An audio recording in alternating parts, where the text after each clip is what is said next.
सफेद सूट वाले इस बाबा के सत्संग में ऐसा हादसा हुआ है जिसे देखकर पूरा देश सन्न है। यूपी के हाथरस से करीब 47 किलोमीटर दूर रति भानपुर के फुलरई गांव में इस बाबा का सत्संग चल रहा था। चश्मदीदों का दावा है कि 120 से ज्यादा लोग भगदड़ की भेंट चढ़ गए हैं। भोले बाबा के सत्संग में भगदड़ मची। भगदड़ में महिलाएं और बच्चे फंस गए।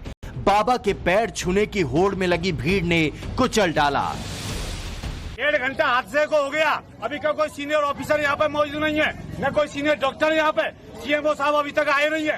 200 मौतें लगभग हो चुकी है। कोई सुनने वाला नहीं है, कोई रेफर करने वाला नहीं है।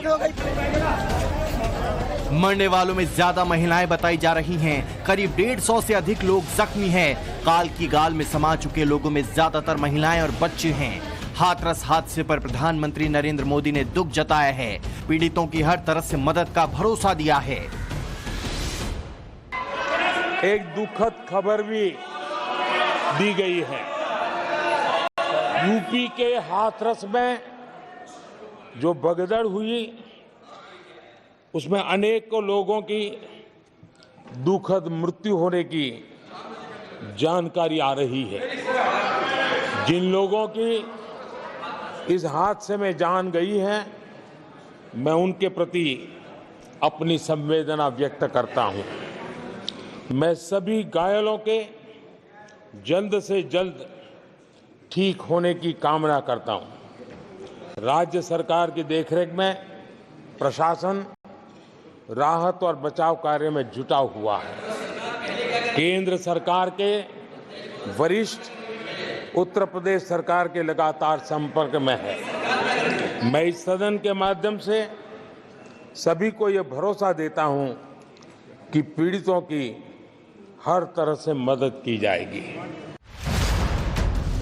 इस हादसे के बाद सबसे बड़ा सवाल है कि आखिर भोले बाबा कौन हैं जिनके सत्संग में इतना बड़ा हादसा हुआ है। खुद को भोले बाबा बताने वाले इस बाबा का असली नाम सूरजपाल है।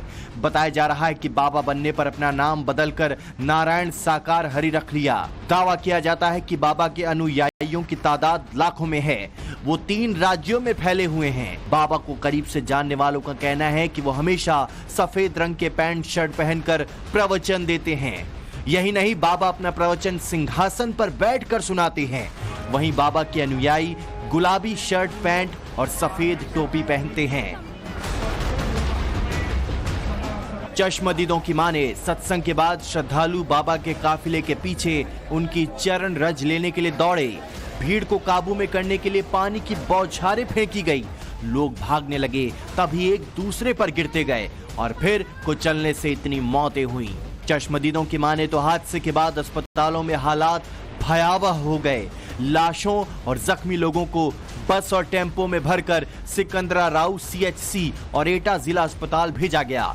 सीएचसी के बाहर शव जमीन पर इधर उधर बिखरे पड़े थे।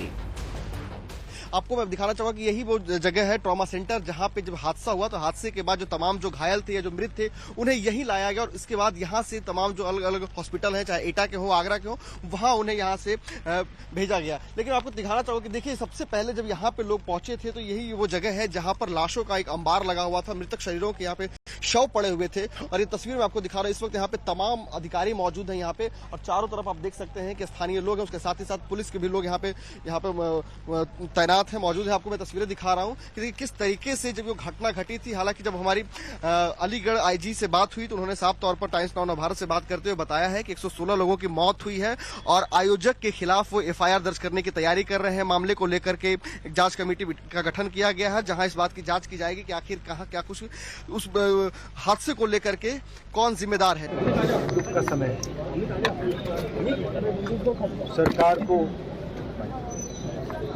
लोगों की मदद करनी चाहिए, सेंसिटिव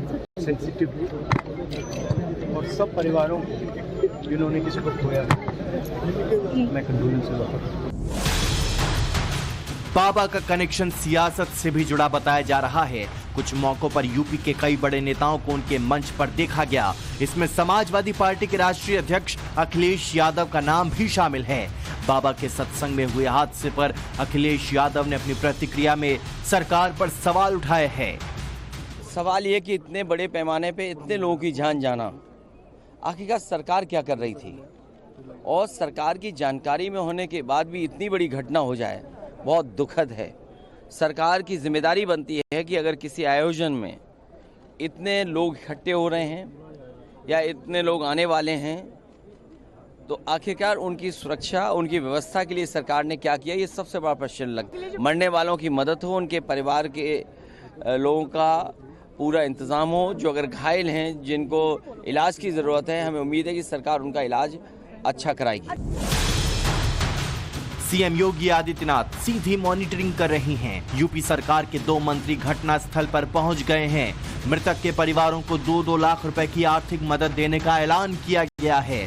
सीएम योगी ने मुख्य सचिव मनोज सिंह और डीजीपी प्रशांत कुमार को घटना स्थल के लिए रवाना कर दिया। घटना की जांच के लिए एडीजी आगरा और अलीगढ़ कमिश्नर की टीम बनाई है।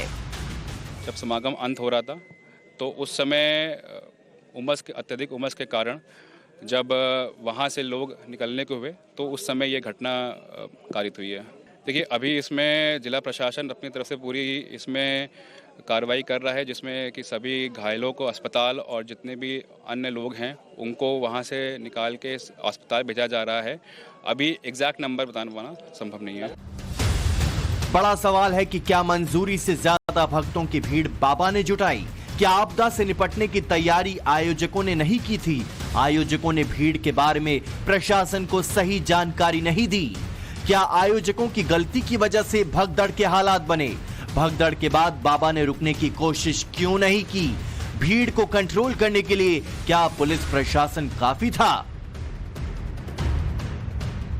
एडीजी आगरा और अलीगढ़ कमिश्नर के नेतृत्व में जांच टीम का गठन किया गया है। साथ ही साथ मुख्यमंत्री योगी ने अगले 24 घंटों में हादसे की रिपोर्ट मांगी है। शुरुआती जांच में पाया गया है कि आयोजकों की तरफ से पुलिस प्रशासन को भारी भीड़ आने के अंदेशे के बारे में नहीं बताया गया था, जबकि सत्संग में दूसरे राज्यों से बड़ी संख्या में लोग पहुंच गए। 1 लाख से ज्यादा भीड़ आने के चलते कार्यक्रम में हुई अव्यवस्था फैल गई। जो आयोजक हैं जिन्होंने परमिशन ली है उनके विरुद्ध एफआईआर होगी, इन द सेंस कि जितने की परमिशन मांगी उससे ज़्यादा लोग आए हैं, ऐसी प्रथम दृष्टया चीज़ें निकल के आई हैं। और क्योंकि ये जांच का विषय है, इसमें एक हाई लेवल इंक्वायरी ऑर्डर कर दी गई है। वो जैसे जांच में और चीज़ें आएंगी आपको अपडेट किया जाएगा। बाबा को जानने वालों का दावा है कि भोले बाबा के साथ सेवादारों की एक बड़ी फौज है। हर मंगलवार को होने वाले कार्यक्रम की पूरी कमान यही सेवादार संभालते हैं। सेवादार देश से आने वाले श्रद्धालुओं के पानी, भोजन से लेकर ट्रैफिक की व्यवस्था करते हैं। यहाँ तक कि भोले बाबा के सत्संग में जो भी भक्त जाता है उसे वहाँ पानी बांटा जाता है। बाबा के अनुयायी ऐसा मानते हैं कि इस पानी को पीने से उनके दुख दूर हो जाते हैं, लेकिन दुख दूर करने पहुंचे भक्त मौत के मुंह में समा जाएंगे, इसकी कल्पना सपने में भी किसी को नहीं थी। बड़ा सवाल यह है कि सत्संग में 1 लाख लोग कैसे आ गए? अगर 1 लाख लोग सत्संग में शामिल होने वाले थे तो प्रशासन को इसकी जानकारी क्यों नहीं दी गई? और हादसे के बाद बाबा जवाब देने के बजाय फरार क्यों हो गए हैं? हाथरस से प्रेरित कुमार के साथ ब्यूरो रिपोर्ट, टाइम्स नाउ नव भारत।